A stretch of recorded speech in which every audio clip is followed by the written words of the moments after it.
Let's solve one beautiful math question in the easiest way. Ready? But before we start, try this question in your mind.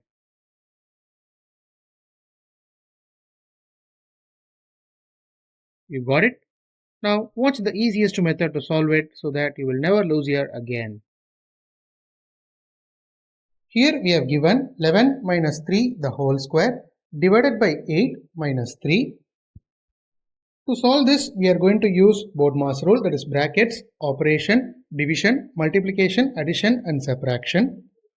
First, we are going to do subtraction inside the brackets. Brackets is our first priority. So inside the brackets we have subtraction. 11 minus 3 becomes 8. So the entire equation changes to 8 square divided by 8 minus 3. Now we will square the value that is present. 8 square changes to 64. Now the entire equation changes as 64 divided by 8 minus 3. Here division is our first priority, then comes subtraction. So 64 divided by 8 is nothing but 8. 8 minus 3 is 5. Therefore, the solution of 11 minus 3 the whole square divided by 8 minus 3 is 5.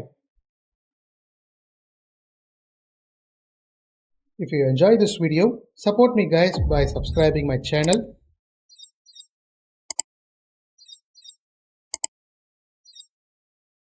And thank you friends, we will meet in a new interesting video.